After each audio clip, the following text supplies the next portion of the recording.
అన్న ఒకసారి అది బాక్స్ ఇస్తారా? ఇక్కడున్న మీ శాసనసభ్యుడు నేను గిఫ్ట్ తీసుకొచ్చేది. ఆంధ్ర రాష్ట్ర పరువు తీసుకున్నందుకు ఆయనకు ఒక కోడిగుడ్డు ఇస్తున్నా. అంతర్జాతీయ స్థాయిలో ఆంధ్ర రాష్ట్ర పరువు తీసినందుకు మంత్రి గారికి నేను కోడిగుడ్డు అవార్డు ఇస్తున్నా. బాగుందా తల్లి అవార్డు? కరెక్టే కదా? ఇక్కడ ఉందా కోడిగుడ్డు? అమ్మకి పర్ఫెక్ట్ కదా ఇది? అన్నగారికి ఇస్తున్నా, డెలివరీ చేయమని నేను కోరుతున్నా. జాగ్రత్త అన్న.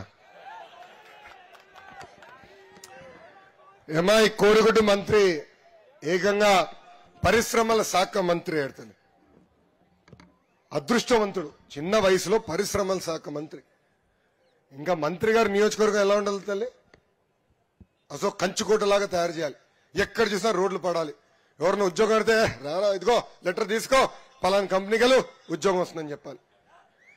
ఈ సభాముఖంగా కోడిగుడ్డు మంత్రిని సూటిగా ప్రశ్నిస్తున్నా, మీ నియోజకవర్గంలో ఒక్కరికన్నా, కనీసం ఒక్కరికన్నా మీరు ఉద్యోగం కల్పించారా? మీరు మంత్రిగా ఉన్నప్పుడు నియోజకవర్గానికి ఒక్క పరిశ్రమను తీసుకొచ్చారా?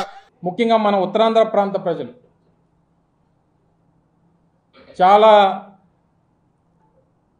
మంచివారు, సాంప్రదాయాలను పాటిస్తున్నటువంటి వారు. సో మరి వారు మనకి ఇచ్చిన తర్వాత మనం కూడా వారికి ఏదైనా తిరిగి ఇవ్వాలి కదా అని చెప్పి ఆలోచన చేసినప్పుడు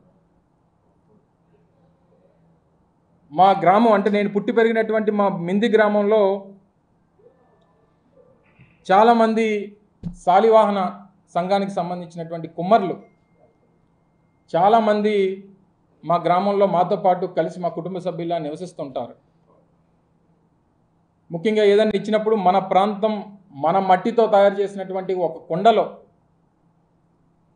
వారికి ఇవ్వాల్సినటువంటి దాన్ని తిరిగి ఇచ్చేద్దామనేటువంటి ఉద్దేశంతో వారు ఎంతగానో ఇష్టపడేటువంటి ఈ పప్పుని ఈ ప్రాంత మట్టితో తయారు చేసినటువంటి ఈ మట్టి కుండలో, మా ప్రాంత శాలివాహనుడు, మా కుమ్మరి సోదరుడు తయారు చేసినటువంటి ఈ మట్టి కుండలో పెట్టి, ఇక్కడ ఉన్నటువంటి వారు ఎవరన్నా సాహసం చేసి వారికి తీసుకెళ్ళి ఇవ్వగలిగితే మీరు ఇవ్వండి, లేకపోతే వారే పరిగెట్టుకొని వచ్చి దానికి ఆయనకి ఇష్టమైనటువంటి ఐటెం కాబట్టి నేనే వచ్చి తీసుకెళ్తానంటే తీసుకెళ్ళమనండి, ఇక్కడే ఉంచుతాను దీన్ని. కాకపోతే ఈ పప్పుతో పాటు ఇందులో కాస్త ఉప్పు కారం కూడా కలిపా. కేవలం ముద్దపప్పు అయితే సరిపోదు వారికి.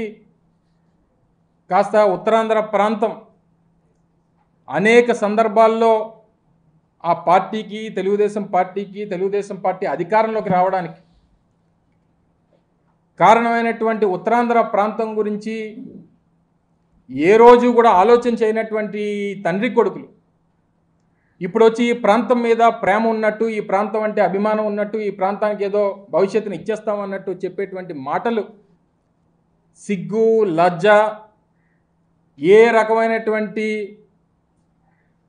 విశ్వాసం ఈ ప్రాంతం మీద లేనటువంటి ఈ అబ్బా కొడుకులు ఇద్దరికీ ఈ ప్రాంతంలో ఉప్పు కారం కలిపినటువంటి దీంతో కలిపి పెడితే కాస్తంత సిగ్గు, లజ్జ, విశ్వాసం పెరుగుతాయనేటువంటి ఉద్దేశంతో దీన్ని తయారు చేయించా.